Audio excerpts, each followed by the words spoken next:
Assalamualaikum, salam sejahtera dan selamat kembali ke channel Abang. Terima kasih sangat-sangat sebab bagi kepercayaan kepada Abang untuk ceritakan pengalaman-pengalaman yang disampaikan oleh ramai orang.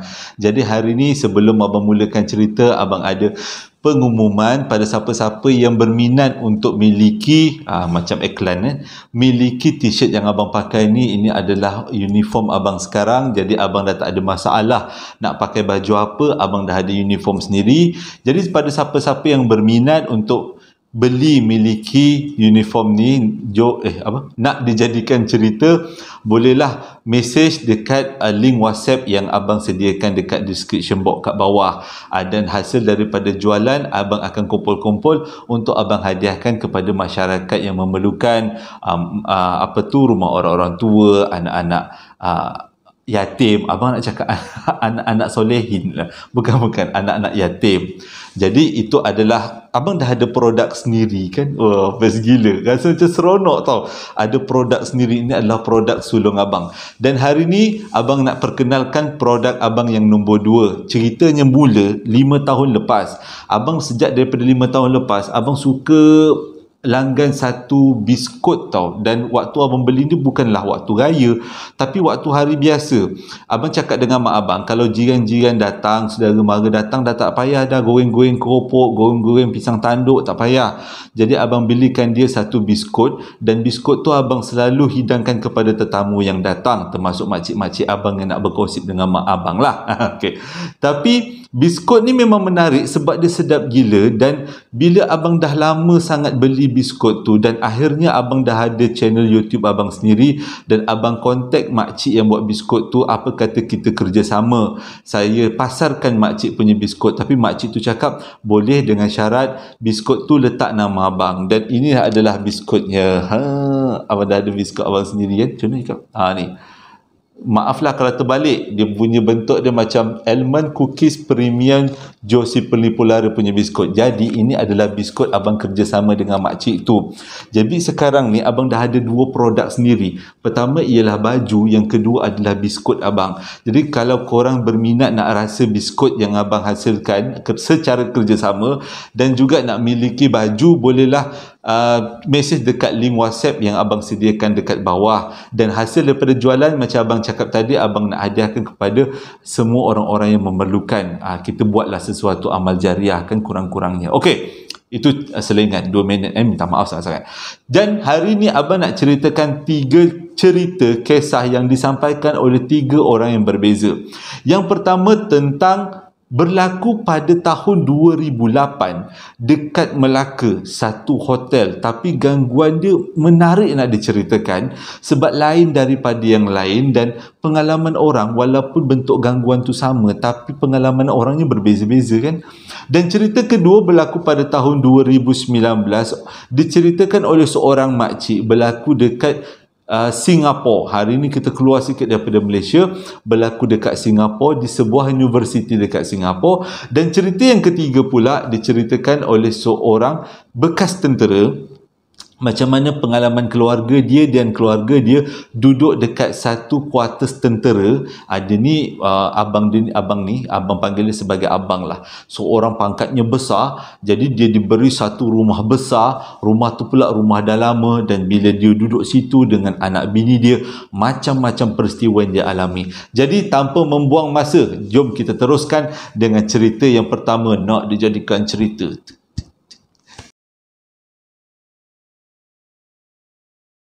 Cerita yang pertama ni berlaku pada tahun 2008 dekat Melaka. Diceritakan pada Abang oleh seorang lelaki namanya Solehin. Sebenarnya nama dia lain, tapi Abang gantikan dengan nama Solehin, nama yang dicadangkan oleh penonton-penonton semua. Okey, Solehin ni pada tahun 2008 dia diberhentikan kerja dari satu kilang yang terletak di Johor Bahru. Nak jadi cerita, pada waktu tu dia dah kahwin, dah beranak penak, sekali kena berhenti kerja. Memang Allahu Akbar lah jawabnya. Sedih bukan main. Tapi Allah nak uji kan. Dan ujian tu diberikan berita gembira. Di sebalik ujian tu diberikan berita gembira. Solehin dapat kerja sebagai seorang manager di Tesco. Tebrau kalau tak silap abang. Tapi bila dia dah dapat tawaran kerja tu, dia kena menjalani latihan industri lah, boleh kata latihan macam mana untuk menguruskan menjadi manager di Tesco nanti tu. Dia kena lalui praktikal di Tesco Melaka. Jadi seperti yang dijanjikan, tarikh dan masa seperti yang diminta, Solehin pun pergilah ke Tesco Melaka, daftar diri kat sana untuk latihan, boleh kata macam latihan pekerjaan lah, on job training. Jadi sebelum masuk ke dalam dunia pekerjaan sebagai manager kilang, bukan, manager Tesco ni tadi.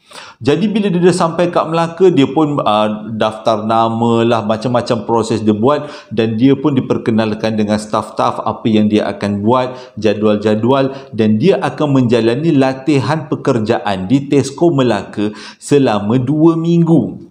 Jadi selepas petang tu dia dah siap-siap, dah register semua, dia pun pukul 5 minta diri untuk balik. Dan nak jadi cerita, pihak Tesco Melaka bagi satu bilik hotel khas untuk dia selama dia berada di Melaka 2 minggu ni.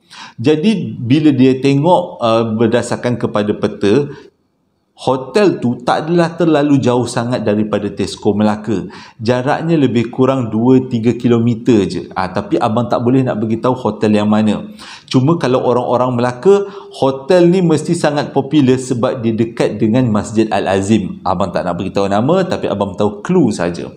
Hotel ni ada 4 tingkat. Bila dia Solehin sampai dekat lobi hotel, dia rasa tak sedap hati sebab keadaan hotel pada waktu tu 2008, keadaan dia macam hotel yang dah lama tak diuruskan dengan betul. Tak apalah, dia pun register dekat resepsionis, ambil kunci, dan dia diberikan tingkat ketiga.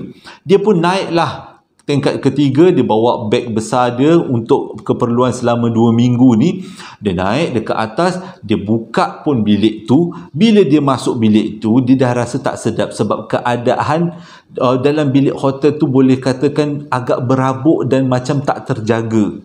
Hotel tu, bilik hotel tu agak besar sebab dia ada dapur, dia ada bilik air dan dia ada katil. Jadi kalau hotel yang ada dapur ni, boleh kata hotel-hotel yang mewah jugalah kan. Bila dia masuk, dia dah rasa tak sedap, dia rasa meremang-remang, dan yang paling ketara sekali ialah keadaan bilik hotel tu gelap dan suram, walaupun walaupun tingkapnya terbuka luas tenganga macam tu.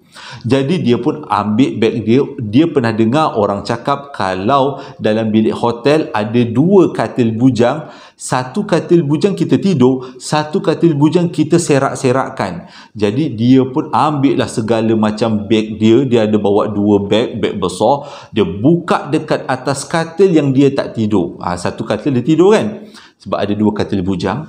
Jadi dia buka lah beg dekat atas katil tu. Dua-dua beg dia buka, tenganga beg tu, supayanya untuk memberitahu makhluk yang ada dalam bilik tu, walaupun kata sebelah aku tak tidur, tapi aku guna untuk letak beg kau, apa peduli. Macam tu lebih kurang kan, nak beritahu lah makhluk alam sebelah. Jadi dia pun dah siap-siap, dah mandi-mandi, dah makan, dan dia pun bersedialah nak tidur. Bila dia sedia nak tidur, dia dah rasa macam ada yang tak kena malam ni. Sebab inilah pertama kali dia tidur sorang-sorang dalam bilik hotel. Sebab selama ni dia tidur dengan bini, dengan anak dia. Dia tak pernah tidur sorang-sorang.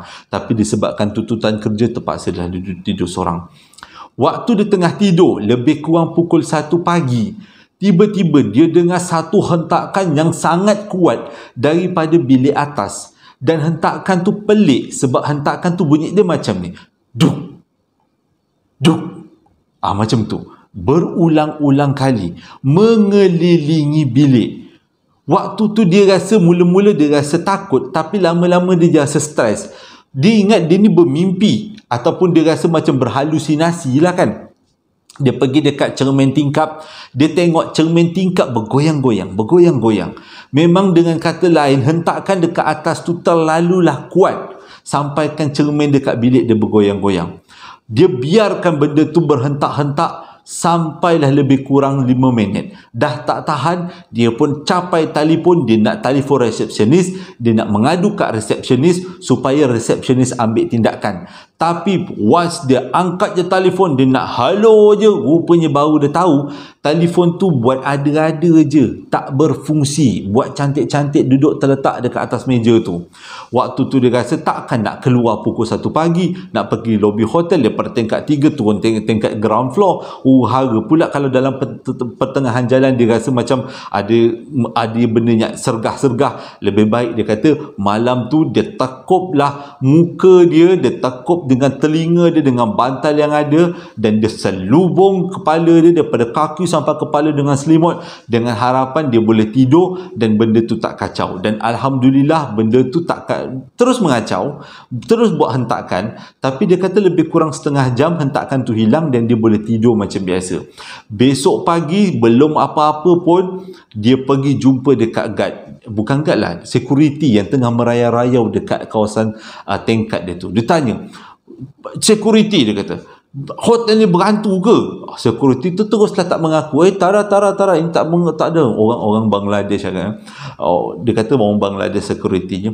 Tak ada dia kata. Ini memang hotel bagus punya, tak ada kacau-kacau, tiada jin, tiada syaitan, tiada jin afraid. Dia kata okey lah. Dia kata tak apa, dia tak puas hati, dia pergi turun ke resepsionis, dia mengadu kat resepsionis, malam tadi saya tak boleh tidur sebab ada hentakan kuat daripada katil atas. Salah, hentakan kuat daripada bilik atas. Brung dung dung dung, rasa macam nak buat konsert pun agak-agak lah, lebih kurang pukul 1. Yang si resepsionis pun tengoklah buku ledger ke apa dalam sistem kan, rupanya dekat bilik atas tu, cik, bilik atas tak ada orang, dah tak ada orang sejak 3-4 tahun yang lepas, sebab memang bilik tu kami tak sewakan pun.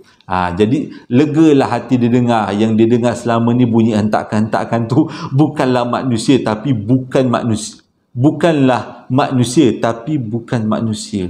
Lebih kurang lain abang macam berbelit-belit ayat abang. Tapi dengan cerita kat lain, hantulah. Senang cerita. Sekarang ni baru pukul 11.30. Okey lagi. Makhluk alam sebelah lah. Jadi dia pun pergilah ke Tesco balik untuk menjalani praktikal tu kan. Sampai dekat Tesco, dia tanya dengan orang-orang Tesco Melaka. Seorang pun tak mengaku, seorang pun tak nak bagi jawapan, melainkan dengan sengih je, senyum je. Betul ke hotel ni berhantu? Senyum. Dia tanya orang ni, betul ke hotel ni berhantu? Aku nak tanya. Senyum. Macam tu lah jawapan dapat. Kalau abang panas mendidih hati dengar. Okey, tujuannya adalah orang ni semua bagi senyuman. Dia tak nak beritahu apa yang berlaku yang sebenar, sebab tak nak bagi si solehin takut. Okey, tak apalah. Dia pun tak puas hati. Lepas waktu rehat, dia telefon kawan dia ni. Yang kawan dia ni lah yang offer dia untuk masuk dekat Tesco, menjadi staff-staff Tesco. Jadi dia telefon dengan kawan dia. Dia tanyalah, ceritakan apa yang berlaku. Sebab dia kata kawan dia ni memang kerja Tesco. Jadi mesti kawan dia pernah buat praktikal kat Tesco Melaka, dan mesti pernah tidur dekat hotel yang sama.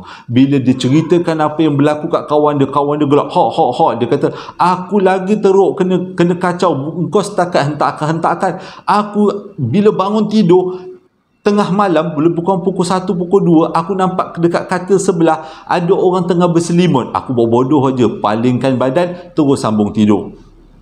Ya Allah, ada lori angkat sampah ke tengah malam pukul 11.30 ni. Gigih lah. Okey. Jadi dia kata, teruk juga gangguan. Dan sepanjang 2 minggu, memang dia buat tindakan tidur awal. Dan dia sumbat telinga dia dengan alat penyumbat telinga supaya dia tak dengar apa-apa. Tapi Alhamdulillah, sepanjang 2 minggu tak ada nampak kemunculan apa-apa. Cuma yang pengajarannya dekat sini adalah kita memang tak boleh lari bila kita berhadapan dengan makhluk alam sebelah. Sebab alam kita bertindih dengan alam goib kat sebelahan bertindih. Jadi redha je lah. Cerita yang kedua disampaikan oleh Kak Sheila. Itu adalah nama sebenar, tapi abang tukar kepada Kak Sofia sebab atas permintaan penonton-penonton yang tengok video-video abang. Sofia, abang gunakan nama Sofia. Jadi cerita ni berlaku pada tahun 2019. Sejak daripada tahun 2009, Sofia dah bekerja dekat satu universiti di Singapura, dekat Singapura, dan dia menjadi salah seorang pekerja. Kalau tengok daripada cerita, mungkin dia kerja sebagai tukang pembersihan, orang-orang yang menyapu, orang-orang yang buat pembersihan tingkap, mop-mop, lebih kurang macam tu lah. Jadi Sofia ni dah bekerja dekat universiti tu selama 11-10 tahun. Macam-macam peristiwa dia dah alami, dan dicerita kat sini adalah peristiwa yang berlaku dekat satu bilik yang terletak di kawasan rehat pelajar. Dia kata sepanjang dia bekerja dekat situ, dia suka berehat dekat satu bilik store yang terletak di kawasan pelajar. Bilik tu, kenapa dia suka dekat bilik tu? Sebab bilik tu tertutup, boleh kunci, dan ada bilik air dalam dia. Jadi dengan kata lain, senanglah kalau dia nak solat, dia nak makan dekat situ, dah boleh ambil semayang, dah boleh basuh-basuh tangan. Jadi memang sepanjang dia bekerja dekat universiti tu, situlah tempat dia berehat. Dan selalunya waktu dia berehat di antara pukul 1 sampai pukul 2 tengah hari. Jadi dia waktu itulah dia makan, waktu itulah dia semayang, waktu itulah dia rehat-rehat baringkan badan. Jadi kalau dia waktu-waktu bulan puasa, kat situlah juga dia tidur. Jadi rehatkan badan. Jadi selalunya bila dia berehat, dia akan setkan jam. Dia tak naklah dia berehat terlebih-lebih daripada pukul 2 baru masuk kerja kan. Jadi dia dah setkan jam, dia berehat daripada pukul 1 sampailah 1.50. Lepas 1.50 jam pun berbunyi, dia pun bangun, betul-betulkan tudung, senaman-senaman meregang-regang otot sikit, dia sambunglah kerja. Ceritanya bermula pada tahun 2019, tengah dia macam ni. Salah abang ulang balik. Pada tahun 2019, macam biasa dia masuk dekat bilik tu, dia makan. Lepas dia makan, dia solat. Lepas dia solat, dia pun baring-baring sekejap. Bila jam dekat handset dia berbunyi menunjukkan masa dah sampai pukul 1.50 untuk dia teruskan kerja, yang si Sofia ni pun bangunlah. Lepas bangun, dia pun tengoklah handset dia. Oh, dah nak masuk kerja. Jadi dekat dalam bilik tu tak ada cermin. Dia letakkan handset dia dekat satu para dan dia onkan kamera supaya dia boleh betul-betulkan tudung. Jadi kamera tu boleh jadi cermin lah kan. Jadi waktu dia betul-betulkan tudung tu tak ada masalah. Okey je. Yang nak jadi seramnya, bila dia dah betul-betulkan tudung, dia pun letak handset dekat situ dan dia pergi turun ke bawah, dia pasang stokin. Pakai stokin, dah pakai satu stokin, dah pakai satu lagi stokin. Dia bangun semula dan dia nak ambil handset. Waktu tu keadaan handset dia bukan tegak, tapi keadaan handset dia dah baring sebab tadi dia baringkan. Lepas dia ambil handset dia tu, dia terus check dekat handset dia, takut-takut kalau ada apa-apa berlaku ke, mesej-mesej kawan ke, saudara mara. Tapi terkejut gila waktu tu sebabnya tiba-tiba dekat handset dia ada gambar dia. Gambar dia tengah pakai stokin. Seram kan? Macam mana gambar dia tengah pakai stokin? Sedangkan pada waktu dia pakai stokin, kamera dia duduk berbaring. Maksudnya duduk macam ni, dekat atas para. Mustahil benda tu boleh ambil gambar secara auto. Tak logik. Okey, tak ada masalah. Itulah permulaan ceritanya. Sejak daripada tu dia ada dapat banyak gangguan. Dan selepas daripada tu, dia tunjukkan gambar-gambar tu pada saudara mara, pada kawan-kawan dia. Siapa yang ambil gambar dia pada waktu tu? Sebab pada waktu tu dia seorang aja dalam bilik, tapi dalam gambar tu ada gambar dia tengah pakai stokin. Jadi kecoh lah di kalangan kawan-kawan bilik tu berhantu. Tapi awal-awal Sofia rasa macam mungkin itu adalah gangguan, jadi dia biarkan ajalah. Jadi yang dia ambil tindakan ialah dia masih lagi berehat dekat bilik tu. Tapi sejak daripada tu, dia ada satu macam... Oh, galak lah anjing ni bunyi. Dia ada satu macam benda lah. Setiap tak sempat bunyi loceng tu berbunyi, menandakan dia punya waktu rehat dah tamat, ada orang kejut dia. Kadang-kadang pegang tangan dia, kadang-kadang goyangkan badan dia.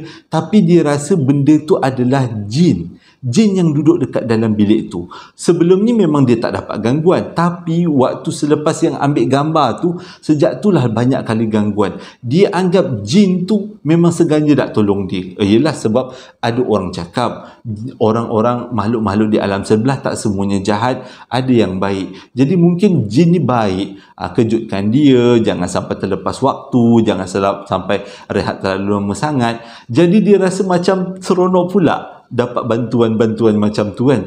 Tapi bila COVID melanda, bilik tu ditutup, tak dibenarkan lagi untuk dimasuki oleh sesiapa, dan sejak daripada tu dia tak rehat lagi kat bilik tu. Dan kalau ada penonton-penonton abang yang daripada Singapura, cerita ni berlaku dekat salah satu universiti, tapi abang tak tahu universiti apa. Dia cakap universiti di Singapura.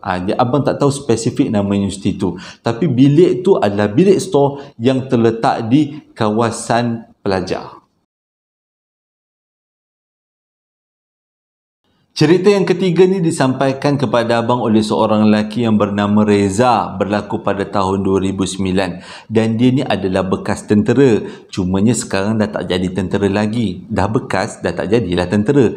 Ini adalah pengalaman dia sewaktu tinggal dekat satu rumah di dalam satu camp, tapi abang tak boleh nak beritahu camp yang mana sebab untuk menjaga sensitiviti, untuk mengelakkan daripada fitnah.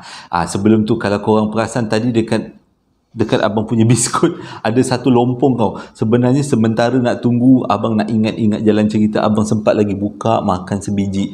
Memang sedap gila. Bila makan lupa hutang. Banyak hutang pun lupa. Oh, sedap gila. Jadi abang harap kalau siapa-siapa yang nak beli, bolehlah kontak-kontak kat abang. Dan kedua-dua bisnes abang, baik baju ataupun biskut ni, diuruskan oleh adik-adik perempuan abang yang sekarang ni dia orang tak bekerja sebagai suri rumah kan. Jadi daripada suri rumah duduk saja-saja, abang mintalah uruskan abang punya jualan baju dan juga biskut. Moga-moga adalah rezeki untuk anak-anak dia, lepas tu rezeki untuk kita bagi pada masyarakat yang memerlukan. Oh, selingan lagi. Okey, cerita yang ketiga ni, ceritanya macam ni. Dia, Reza, satu hari dinaikkan pangkat. Bila dinaikkan pangkat, dia ditukarkan daripada satu kamp tentera ke satu kamp tentera yang lain, dan dia telah diberikan satu rumah quarters. Dan rumah quarters ni boleh katakan sangat menyeramkan sebab dah lama dibina, bukannya setahun dua tapi dah berpuluh tahun. Dan setiap kali pegawai keluar masuk, dengan kata lain, rumah tu boleh kata banyak tahun jugalah dah kosong. Jadi kita semua tahu kalau rumah kosong, selalunya yang tinggal adalah makhluk alam sebelah. Sebab makhluk alam sebelah tengok rumah tu dah kosong, diingat boleh ditinggal. Jadi dia pun masuklah ramai-ramai, buatlah perkampungan dekat situ. Tapi bila orang masuk, orang tu akan diganggu. Itu adalah dia punya jalan cerita lebih kurang. Jadi sebelum Reza bawa keluarga dia, anak-anak bini dia semua pindah dekat rumah tu pada tahun 2009, dia beranikan diri duduk dekat rumah tu dulu untuk memantau lah, dengan kata lain memantau. Jadi ada beberapa peristiwa yang dia alami sampai dia kadang-kadang jadi stres. Dia kata bukanlah dia takut, tapi gangguan tu terlalu sangat berlaku sampaikan dia tak boleh fokus dalam kerja. Sebab kita tahu tentera ni, kalau dia punya kerja bermula daripada pagi, pukul 7 pagi, 6 pagi macam tu, menjejak ke malam. Macam-macam latihan, apa benda, office, semualah kerja dia. Jadi bila dah banyak kali gangguan, dia rasa kepenatan kan. Okey, cerita dia macam ni. Bila dia masuk hari pertama dia masuk dekat rumah tu, malam dia dengar macam ada orang dalam rumah bertapak-tapak. Maksudnya orang berjalan dalam rumah. Itu gangguan yang pertama. Dan gangguan yang kedua ni lah yang dia rasa macam sangat menyusahkan. Sebab setiap kali dia nak tidur, baru dia nak lelap mata, dia akan nampak satu benda bayang-bayang, bukan bayang lah, benda hitam, macam satu kain yang besar dari kat siling, lepas tu jatuh ke arah dia, macam nak menghempap dia. Dan benda tu ada matanya warna merah. Dengan kata lain, benda tu bukanlah kain tapi makhluk lah kan. Macam daripada atas macam tu nak menghempap dia. Jadi kalau kita pun kena hempap macam tu, kita rasa macam ya Allah, hai, Baru nak tidur kena hempap, baru nak kita kena hempap macam tu. Tak ke rasa macam terkujat-terkujat. Penat tau. Badan kita jadi penat tau. Okey. Itu gangguan yang kedua. Gangguan ketiga, selepas dah habis siling tu, dia tengok. Agaknya makhluk alam sebelah tengok. Mamat ni aku ganggu daripada siling. Elok je, taklah terkejut. Aku ganggu ikut lain lah. Dia ikut daripada sudut bilik pula. Nak tahu macam mana. Baru nak tidur, tiba-tiba dengar orang lari. Bila dengar orang lari, automatik kita akan pandang ke arah bunyi larian tu. Rupanya dia nampak macam ada orang nak terekam dia. Macam tu. Dah sekali lagi terkejut, pop, jatuh katil. Itu adalah bentuk gangguan yang kedua. Naik penat dia kata. Sama ada dekat siling macam nak jatuh, ataupun ada orang berlari ke arah dia nak terekam dia. Kalau abang tak nak cakap kalau abang minta dia jauhkan. Kalau korang lah kena macam tu, abang kenakan korang pula. Kalau korang kena macam tu, macam mana korang nak tidur? Ni berani dah cukup berani lah, tentera kan, memang semangatnya bagus. Kalau abang lagi tak nak kalau lah. Kalau korang semangat dah bagus, tapi kalau dah kena ganggu setiap malam macam tu, penat jadi letih. Jadi ada kalanya bila dia perlu bangun pagi besoknya, dia tak nak tidur dekat rumah tu, dan dia tidur dekat mes tentera, macam asrama untuk tentera-tentera bujang, tapi pegawai-pegawai lah kan.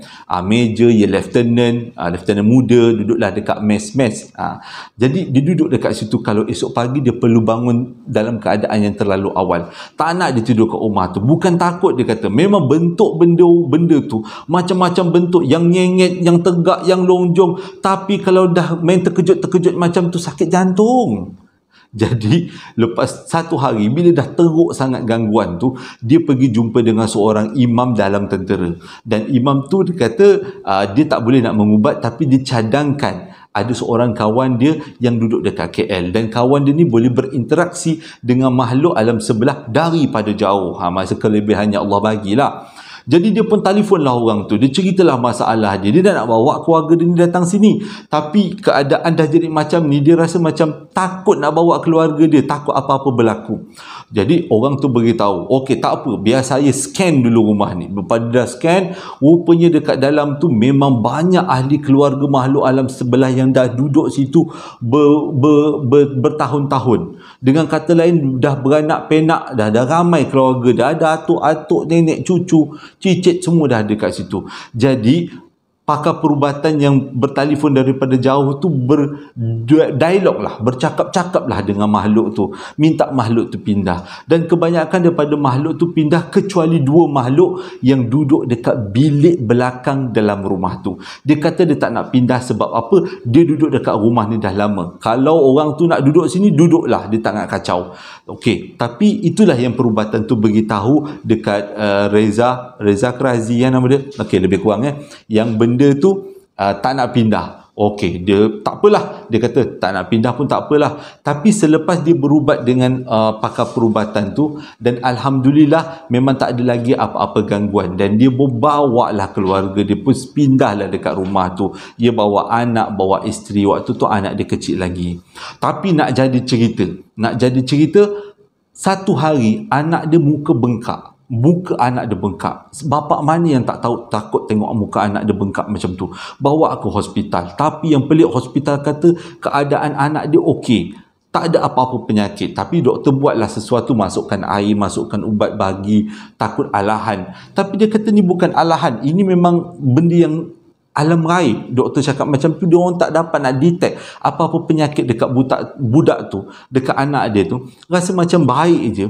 Okey, jadi dia pun bawa lah balik anak dia. Dia pergilah cari ahli-ahli perubatan, dan akhirnya salah cerita. Dia bawa balik anak dia. Bila dia bawa balik anak dia dalam keadaan yang buntu, dia tak tahu nak buat apa. Malam tu pula anaknya menangis-nangis. Jadi sebagai seorang ayah, dia rasa stres. Dia rasa macam dia perlu buat sesuatu, dan dia buat sembahyang hajat waktu tu. Dia buat sembahyang hajat dalam bilik yang dikatakan ada 2 ekor lagi makhluk tu, dan dia buat sembahyang hajat dalam tu, dalam bilik bergelap. Dia kata nak tengok benda tu dekat mana, betul tak ada benda tu. Dan bila dia buat sembahyang hajat, memang dia tak nampak apa-apa. Dia rasa macam ada, tolonglah. Dia berdoa pada Allah Ta'ala, tolonglah ya Allah, tunjukkan kat aku kat mana benda-benda ni. Dan waktu dia kejam mata, tiba-tiba Allah bagi satu kelebihan. Dia boleh nampak alam sebelah. Dia kata dua benda tu duduknya bukan dekat sudut bilik tapi dekat kawasan siling. Melekat dua benda tu dekat siling. Tak nak ke mana-mana. Tapi dia tak boleh buat apa-apa. Dia cuma boleh nampak daripada mata, orang kata mata batin atau mata hati lah, bukan kan? Jadi mata hati nurani. Jadi dia pun tak boleh nak buat apa-apa. Paling tinggi pun dia boleh baca ayatul kursi, dia boleh azan. Tapi bila dia kejam mata balik, dia tengok benda tu masih lagi dekat atas. Dia kejam mata, dia tengok atas lah kan. Benda tu masih ada lagi kat atas. Maksudnya dengan kata lain, benda tu memang tak nak bergerak ke mana-mana. Memang kat situlah dia nak duduk. Okey, dia dah tahu ini adalah puncanya. Jadi sekali lagi dia pergi jumpa dengan kawan dia yang ahli agama, imam dalam tentera tu, dan kawan dia pun tawarkan diri untuk ubatkan dengan cara memagar rumah. Jadi kawan dia pagar rumah menggunakan pasir pantai, sebab kawan dia cakap pasir pantai bukan senang nak dibuang ataupun hilang daripada kesan-kesan pasir, sebab dia dalam keadaan kecil-kecil kan. Dan selepas dipagar rumah tu, dua benda tu dah tak ada lagi. Dan cerita yang ni jadi menarik. Abang rasa menariknya sebab waktu dia buat sembahyang hajat, tak sangka Allah bagi kelebihan untuk dia nampak alam sebelah. Dia termasuk dekat alam sebelah melalui kejam saja. Dia bukan buat apa-apa, dia kejam, dia memang nampak. Jadi itulah adalah pengajarannya. Sebelum kita masuk dalam satu rumah kosong yang dah lama dikosongkan, memang kita perlu pagar ataupun buat sesuatu. At least kita bacalah Al-Baqarah. Abang pernah dengar rumah kosong perlu dibacakan surah Al-Baqarah sampai habis, supaya memberitahu yang rumah ni nak diduduki oleh manusia, bukan makhluk alam sebelah. Terima kasih dah menonton video abang daripada mula sampai habis. Abang harap cerita kali ini dapatlah menghiburkan, memberi pengajaran untuk kita semua. Hingga berjumpa lagi dalam posting abang yang akan datang. Assalamualaikum warahmatullahi wabarakatuh.